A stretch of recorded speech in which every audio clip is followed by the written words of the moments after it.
अस्सलामुअलैकुम दोस्तों और साथियों, उम्मीद है आप लोग खैरियत से होंगे। आज है 18 मई 2021 और गुज़िश्ता 24 घंटे में पाकिस्तान में जो कोरोना के नए केसेस हैं उनकी तादाद है 2566 और बदकिस्मती से इसी 24 घंटे के दौरान 135 अफराद जो हैं उनकी जान गई है कोरोना की वजह से। दोस्तों, इस वीडियो में तो एक अच्छी खबर उन लोगों के लिए है कि जिनको एस्ट्राजेनेका की वैक्सीन लगी है और ये तजर्बे से आई है इंडिया यानी हमारा जो पड़ोसी मुल्क है वहाँ से, क्योंकि उनकी कल एक बड़ी अहम रिपोर्ट शाया हुई है इसी वैक्सीन और इसके साइड इफ़ेक्ट्स को लेके, जिससे काफ़ी ज़्यादा राहत या इत्मीनान मिलेगा उन तमाम लोगों को जिनको ये वैक्सीन लग चुकी है। लेकिन उससे पहले एक दो बातें, और क्योंकि कल मैंने अपने दूसरे चैनल के एक वीडियो में जिक्र किया था कि आज से हम एक सिलसिला शुरू कर रहे हैं कि वीडियो के आखिर में 2 से 5 जो पिक्चर्स हैं ऐसे लोगों की मैं दिखाऊंगा कि जिन्होंने वैक्सीन लगाई है। इसीलिए मैंने लोगों से रिक्वेस्ट की है कि अगर मुमकिन हो तो मेरे व्हाट्सएप नंबर पे अपनी तस्वीर और कहाँ से उन्होंने ये वैक्सीन लगवाई है, किस जगह से उनका ताल्लुक है और उनका नाम क्या है, तो ये मुझे अगर वो भेज सकते हैं तो मैं कोशिश करूँगा कि हर वीडियो के आखिर में 2 से 3 या 5 पिक्चर्स जो हैं शेयर करूँ। दोस्तों, एक तो पाकिस्तान की पूरी कोशिश है कि जैसे ईद के दिनों में पाकिस्तानी जो गवर्नमेंट है उसके अच्छे इकदामात की वजह से जो केसेस हैं वो ऐसे नहीं बढ़ पाए जैसे इंडिया में बढ़े थे, और ये हमने सबक सीखा था इंडिया से, क्योंकि हमें सबक यहाँ से मिला था कि अगर आप किसी मजहबी या सियासी इज्तिमात के बाद आपके बहुत ज़्यादा लोग एक जगह पे इकट्ठे हो जाएंगे तो चांसेस बढ़ जाएंगे कि वायरस के ना सिर्फ ये कि वो वायरस वहाँ पे मुंतकिल होगा, बल्कि बहुत ज़्यादा मुंतकिल होने की वजह से, तकसीम होने की वजह से वायरस की कोई नई और तेज़ी से आगे बढ़ने वाली जो किस्म है वो भी सामने आ सकती है, जैसा कि इंडिया में हुआ है। अब हमने वहाँ से क्या सबक सीखा है? हमने ये सबक सीखा है कि कल वहाँ से एक बड़ी अहम रिपोर्ट शाया हुई है। वो रिपोर्ट उन्होंने शाया की है कि वहाँ पे 11 मार्च को कुछ क्लॉटिंग का इशू सामने आया। उस पर वहाँ पे एक कमेटी बनी, उसका नाम था एफी यानी adverse effects following immunization committee. उसने जायज़ा लिया इन तमाम केसेस का, और वहाँ पे कोविशील्ड के नाम से ये वैक्सीन लग रही है एस्ट्राजेनेका वाली, और अभी तक तकरीबन 16.5 करोड़ लोगों को ये वैक्सीन लग चुकी है, और उनमें से तकरीबन 498 ऐसे केसेस थे कि जिनमें कोई एडवर्स इफेक्ट्स या रिएक्शन का डर था। तो उनमें से सिर्फ जो 26 केसेस हैं उनको पहचाना गया है कि ये वो केसेस हैं जो वैक्सीन लगने के बाद यानी एस्ट्राजेनेका की वैक्सीन लगने के बाद ये जो क्लॉटिंग का इशू हम सुनते हैं तो उससे मुतालिक हैं। और उन लोगों में जो अलामात उन्होंने पहचानी और जिसके बारे में इंडिया की जो हुकूमत है उन्होंने पूरी जो अपने जितने भी हेल्थ वर्कर्स हैं उनको बताया है कि वो नज़र रखें कि किसी को अगर एस्ट्राजेनेका की वैक्सीन लगी हो और उसको 4 दिन से लेकर 28 दिन तक दरमियान में अगर ये अलामात आती हैं तो फौरी तौर पे रब्ता किया जाए हॉस्पिटल से, क्योंकि इनका ताल्लुक हो सकता है कि ये वैक्सीन की वजह से हो। तो ये जो 16.5 करोड़ डोजेज लगी हैं लोगों को, उनमें से जो सिर्फ 26 केसेस जो कंफर्म हुए हैं, और ये जाके रेशो बनती है हर 10 लाख में 0.6 यानी 1 से कम। बरतानिया में ये रेशो थी 10 लाख में 4, और जर्मनी में ये रेशो थी हर 10 लाख में 10। और इसकी वजह होती है दोस्तों जेनेटिक। बाज़ बीमारियां जो हैं या बाज़ जो रिएक्शंस हैं वो किसी एक इलाके में जीन्स के फ़र्क की वजह से ज़्यादा होते हैं, और मैं पहले भी आप लोगों से जिक्र कर चुका हूँ कि क्योंकि ये जो क्लॉटिंग का इशू है ये इम्यून मेडिएटेड है, यानी ये हमारा जो मदाफ़ती निज़ाम होता है तो ये उसका फ़र्क जो होता है ये उसकी वजह से बाज़ लोगों में आता है। तो देखा ये गया है कि पाकिस्तान, इंडिया, बांग्लादेश, श्रीलंका, इन इलाकों में जो एस्ट्राजेनेका के क्लॉटिंग के साइड इफ़ेक्ट हैं वो बहुत कम है। तो क्या वो अलामात हो सकती हैं? अगर तो दोस्तों आपको वैक्सीन एस्ट्राजेनेका लगने के 3 से 4 दिन के बाद बुखार होता है तो उस पर आपने परेशान नहीं होना। उसमें सिर्फ आपको पैनाडोल की ज़रूरत है, आपको रेस्ट की ज़रूरत है, पानी ज़्यादा पीने की ज़रूरत है, तो और ये ठीक हो जाता है। ये इसमें कोई किसी किस्म का प्रॉब्लम नहीं होता। लोगों को बुखार और जिस्म में दर्द के बाद पैनाडोल के बाद वो ठीक हो जाते हैं। लेकिन अगर किसी को 4 दिन से लेके 28 दिनों के दरमियान कोई ऐसे अलामात आती हैं, जैसे कि किसी को पहले से अगरचे किसी किस्म का यानी आंखों का मसला नहीं है बेनाई का, लेकिन उनको देखने में धुंधलाहट होती है या आंखों के पीछे दर्द होता है, सर में मुसलसल दर्द होता है उल्टियों के साथ या उल्टियों के बगैर, और पहले से उनको मिग्रेन का इशू नहीं है, उनके पेट में दर्द होता है या फिर उनकी टांगों में दर्द होता है या टांगों को दबाने से दर्द होता है या टांगों में सो जाती है या बाजू में सो जाती है, या जिस्म का जो कोई हिस्सा है, चाहे वो कोई टांग हो या कोई बाजू हो या चेहरे का कोई हिस्सा है, अगर उसमें कमज़ोरी आती है, उसमें वीकनेस हो जाती है, और इसी तरह पूरे जिस्म पे सुर्ख रंग के या नीले रंग के अगर धब्बे बनते हों, पेट में दर्द के अलावा अगर पेट में दर्द के साथ उल्टी आए या किसी को जो पहले से मिर्गी या फिट्स का मरीज नहीं है या उसको दौरों का मसला नहीं है, अगर उसको दौरे पड़ते हैं तो ये वो अमूमी अलामात इनको समझा जाता है कि जिसमें और भी शामिल है कि सांस का ख़राब होना, चेस्ट पेन का होना। तो ये वो अमूमी अलामात हैं कि जिसके बाद आप कोशिश करें कि अपने वैक्सीनेशन सेंटर पे या अपने करीब तरीन डॉक्टर से रब्ता करें। वो जायज़ा ये लेगा या लेगी, वो जो डॉक्टर है, आप वो रिव्यू करेंगे इस चीज़ को कि अगर आपको 4 से 28 दिन हुए हैं, या जिसको मैं 4 से 1 महीना भी कहता हूँ दिन, और उसके दौरान ये आपको नई अलामात आई हैं, तो वो आपके सिंपल प्लेटलेट का टेस्ट करवाएंगे और डी डाइमर का।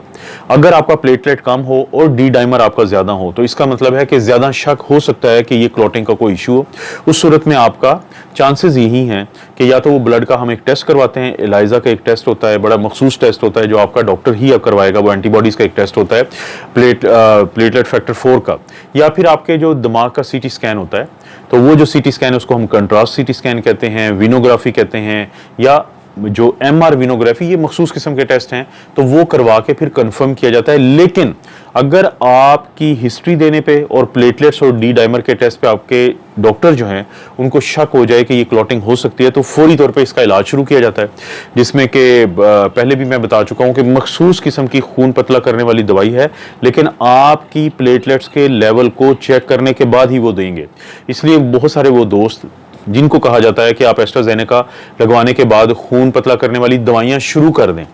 तो वो प्लीज़, वो खुदा के लिए ऐसा कुछ मत करें। वो तमाम लोग जो पहले से खून पतला करने वाली दवाई इसलिए ले रहे हैं कि उनको दिल का मसला है, तो वो तो जारी रख सकते हैं, लेकिन बाकी जो लोग हैं वो ऐसा ना करें। उसकी वजह ये होती है कि इस बीमारी में प्लेटलेट्स भी ड्रॉप होते हैं। अगर आप एंटी प्लेटलेट्स लेते हैं, खून पतला करने वाली दवाई लेते हैं, तो ये चीज़ आपके लिए बेहतर नहीं हो सकती। तो बेहतर है कोई भी ऐसा जो कदम उठाना है वो डॉक्टर से मशवरा करके आपने ये ऐसा कुछ करना है।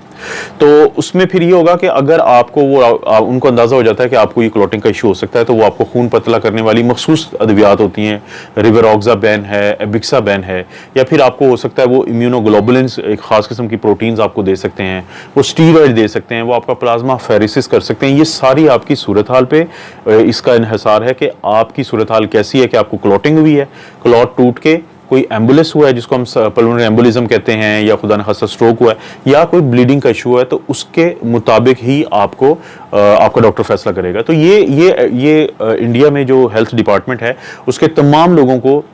ये एडवाइजरी दी गई है। लेकिन जो सबसे अच्छी बात यह है कि पाकिस्तान और इंडिया जैसे इलाकों में जो एस्ट्राजेनेका है उसके साइड इफेक्ट इंतहाई कम है। उन्होंने एक वर्ड यूज़ किया है, एक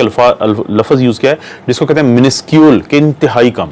तो इसलिए वो तमाम लोग जिन्होंने एस्ट्राजेनेका की वैक्सीन लगवाई है वो बिल्कुल भी परेशान ना हो। पहले 3 से 4 दिन जो उनको बुखार होगा उसके लिए सिर्फ पैनाडोल लें, रेस्ट करें, वो ठीक हो जाएंगे। 4 दिन से लेके 1 महीने तक अगर उनको ये जो मैंने अलामात बताई हैं इनमें से कोई आती है, तो वो फिर अपने डॉक्टर से फौरी तौर पे या अपने हॉस्पिटल से या वैक्सीनेशन सेंटर से रब्ता करें, और अगर वक्ती तौर पे जब भी इलाज होगा तो वो ठीक रहेंगे, उनमें किसी किस्म की परेशानी नहीं होगी। अभी 1-2 मुख्तसर सी खबरें हैं कि पाकिस्तान पूरी कोशिश कर रहा है कि किसी भी किस्म की वेरिएंट्स को पाकिस्तान आने से रोका जाए और जो केसेस की तादाद को कम रखा जाए। कल भी इतवार वाले दिन एक वाकया हुआ है कि शारजा से एक फ्लाइट आई है पेशावर में, तो वहाँ पे 26 जो केसेस हैं वो पॉजिटिव डिटेक्ट हुए हैं। वो होता ही है कि जो एयरपोर्ट्स पे आपके 2 किस्म के टेस्ट किए जाते हैं, एक तो पीसीआर टेस्ट किया जाता है। जो पीसीआर टेस्ट है उसमें आमतौर पे रिपोर्ट आने में देर लगती है, इसलिए वहाँ पे करते हैं रैपिड एंटीजन टेस्ट। वो उन लोगों में पॉजिटिव आने के चांसेस बहुत ज़्यादा होते हैं जिनके अंदर कोरोना वायरस की तादाद ज़्यादा हो। तो रैपिड एंटीजन टेस्ट से पता चला कि 26 जो लोग हैं वो पॉजिटिव थे, और इससे पहले भी 10 मई को यही जो कंपनी है इसमें से 24 लोग जो हैं वो पॉजिटिव निकले थे। तो गवर्नमेंट ने फिलहाल इनकी फ़्लाइट्स जो हैं वहाँ से कैंसिल की हैं, क्योंकि हुकूमत की पूरी कोशिश है कि किसी भी किस्म के वायरस को या उसकी जो वेरिएंट्स हैं उनको पाकिस्तान आने से रोका जाए, और ख़ास तौर पे इंडियन वेरिएंट को, क्योंकि जो इंडियन वेरिएंट है वो तेज़ी से फैलता है। अगरचे वैक्सीन भी उसके खिलाफ काम करती हैं, अगरचे वो कोई ज़्यादा डेंजरस नहीं है, लेकिन क्योंकि वो बहुत ज़्यादा तेज़ी से फैलता है तो हुकूमत की कोशिश है कि ऐसा कोई भी रिस्क ना लिया जाए। और कल जो पाकिस्तान में बहुत ज़्यादा खबर और पिछले 2 से 3 दिन से सर्कुलेट हो रही है कि जो सऊदी अरेबिया है, उसने अपने मुल्क में आने वाले जो लोग हैं उनको 4 वैक्सीन का अगर उनको लगी हुई हैं तो उनको क्वारंटीन की इजाज़त नहीं है। वो 4 वैक्सीन कौन सी हैं? उसमें शामिल है Johnson and Johnson, Pfizer, Moderna और एस्ट्राजेनेका। लेकिन अगर इसके अलावा कोई और वैक्सीन लगी हुई है जैसे रशियन है या चाइनीज़ है तो फिर उनको अपने खर्चे पे क्वारंटीन करना पड़ेगा जब वो पाकिस्तान से या पाकिस्तान के बाहर से कहीं से जाएंगे। तो सब दोस्त पूछ रहे थे तो इसका ये मतलब हो सकता है कि जो साइनोफार्म है वो अच्छे तरीके से काम नहीं करती है। देखिए दोस्तों, जो सऊदी अरब के मौजूदा हुक्मरान हैं, जब से अमेरिका में हुकूमत तब्दील हुई है तो उनकी जान पे बनी हुई है। वो हर कोशिश करते हैं कि ताकि अमेरिका का जो मौजूदा सदर है उसको खुश रखें या अमेरिकी इंतजामिया को खुश रखें। इसीलिए जब उन्होंने ये 4 वैक्सीन को इजाज़त दी है तो उन्होंने खसूसी तौर पे जो रूस की वैक्सीन और जो चाइना की वैक्सीन है उनको खास तौर पे शामिल नहीं किया ताकि अमेरिकी उनसे नाराज ना हो। वरना आपको पता है कि साइनोफार्म तो खास तौर पे एक ऐसी वैक्सीन है कि जिसको WHO तक ने अपनी इमरजेंसी यूज लिस्टिंग में शामिल किया है। इसकी जो एफिकेसी है वो 79% है और ये इंतहाई कारआमद वैक्सीन है। और इसी तरह से जो स्पुतनिक वी है उसकी आप वो किस हद तक कारआमद है यहाँ से अंदाज़ा कर लें कि दुनिया के जो मोकर तरीन जो मेडिकल के जरीदे हैं उनमें से एक लैंसेट है, उसने फेज 3 के ट्रायल ना सिर्फ ये कि शाया किए बल्कि उन पर ट्रस्ट किया कि ये वैक्सीन वाकई बहुत ज़्यादा इफेक्टिव है। इसलिए जो सऊदीज़ हैं उन बेचारों की मजबूरी है और अगर वो ऐसा नहीं करेंगे तो आपको पता है कि उनके साथ क्या होगा। तो आखिर में आप दोस्तों को मैं कुछ तस्वीरें दिखाता हूँ जो लोगों ने बड़ी मेहरबानी की कि मुझे मेरा ये जो व्हाट्सएप नंबर है इस पर भेजी है। तो उनमें से सबसे पहले हैं मुफ्ती खलीक अहमद अखलून साहब, ये बहावल नगर से हैं। काफ़ी वहाँ की मशहूर एक मजहबी शख्सियत हैं। इनके ज़ेर असर बहुत सारे लोग हैं तो इन्होंने लोगों को यही कायल किया है कि वो भी वैक्सीन लगवाएं क्योंकि वैक्सीन एक अच्छा ज़रिया है हमारे लिए इस पेंडेमिक से बाहर निकलने का। दूसरी तस्वीर में आप देख रहे हैं कि ये बकर से एजाज़ बलोच साहब हैं और एजाज़ बलोच साहब के साथ इर्द गिर्द खड़े हुए लोगों से भी आपको अंदाज़ा हो रहा है कि ये माशाल्लाह इनका भी काफ़ी असर है लोगों के ऊपर। काशिफ नईम साहब लाहौर से हैं, इन्होंने वैक्सीन लगवाई है और इनके ही कज़न हैं आतिफ नईम साहब और इनका भी बहुत शुक्रिया कि इन्होंने अपनी जो पिक्चर्स हैं वो शेयर की हैं।